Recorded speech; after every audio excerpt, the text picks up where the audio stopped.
at 6, calendar clubs at 9 on Tuesday. Wednesday's Kids for Truth at 5:30 and prayer and Bible study at 6. And you can look on the back, the Kids for Truth, Wednesdays at 5:30. There's a sign-up sheet for a list for meals on the sound system. So you can, if you feel a need and you want to, sign up for that. There's going to be a February fellowship dinner where everyone is welcome on Saturday the 7th at 5 p.m. We will have a sign-up, again, there's a sign-up sheet back on the sound, excuse me, I can't even speak this morning, back on the sound system, I think. And the entree, salad, and bread and drinks will be provided, but the desserts are welcome to share. So if you think something really good, bring it with you. And February CPWM will be meeting at Yoder's on February 9th at 6 p.m. and spouses are invited to attend. Frost Fest is March 6th through 8 at Brush Creek Campground for 6th grade through 22 years old. Pre-register by February 27th, and if you have any questions, you can see Adam about any of the information and registration. And the CPWM Spring Retreat is March 13th through the 14th, and there's going to be a flyer with that. Okay. It's to come. So, do we have anything else this morning that we need to bring forth? Okay. The youth groups are canceled this afternoon, so we don't need to worry about getting our kids and everything out for that. So, it's good to see us, the faithful few, I guess, that got out this morning. And I just felt for Jed this morning when he was out here trying to get everything cleaned up and as cold as it was. And so, anyway, I want to read this card. It says, "To my CP church family, I want to thank everyone for all the prayers and support as I recover from surgery. From the blessings of encouraging cards and texts to meals and assistance with teaching, I am so grateful to have such a wonderful church family. Thank you for being a blessing." And that's from Leslie. I'll put it up on the board out here. Do we have any updates on anybody that we've got, that we've been having on our prayer list or anything? Brad, did they give a date for your surgery again? I think it's March 12th now. Okay. Okay, Brad's going to have his shoulder surgery on March 12th. So we don't have anything, I guess, about anybody else. I hope we're all doing good. Peyton Groves, Brad can correct me, he had surgery on Wednesday. I think he's home doing well. Okay. Yeah. Okay, so Peyton, he broke his ankle, didn't he? Okay. Peyton Groves broke his ankle, and he had surgery on Wednesday, and he's doing well, so that's a blessing for him, too. Did he? Leslie had a doctor's appointment, and everything went well. It's healing up. In a couple of weeks, she goes back on February 5th, and they'll talk about therapy, and she'll get the cast removed then, she hopes. Okay. She in a cast or boot? She was just in a splint, but now she's in a full cast. She didn't like it. Thing's heavy, it's hard to get around. Yep. It's difficult, so. Well, we'll say extra prayers for her. I was lucky I had a boot, but Leslie has a cast, so that's going to be tough. Okay, if we don't have anything else, we'll do our secretary report.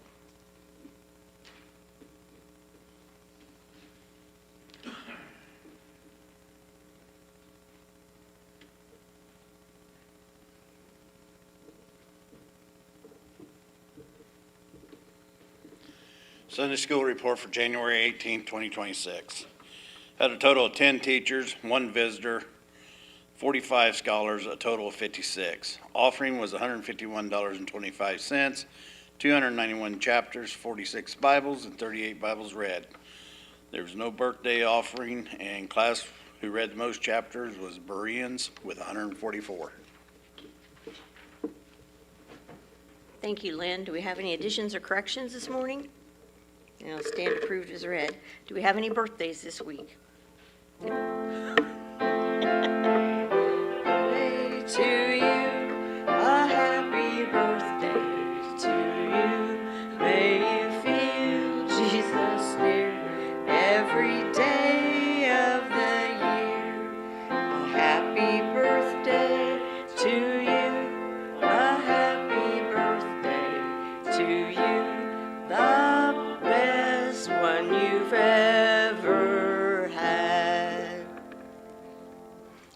birthday notes. I did go over and see Miss Joyce on her birthday, and she was so excited and told me all about her party.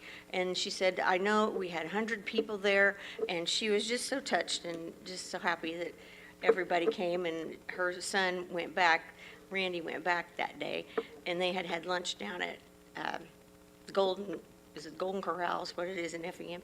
They had lunch at the Golden Corral, and she just was doing so good. And Bella and I took her over some cookies, because unfortunately I didn't come on Sunday because Teddy and I were watching football, and I had a book I always read and do 2 or 3 things. Tom didn't know how to do it, but anyway.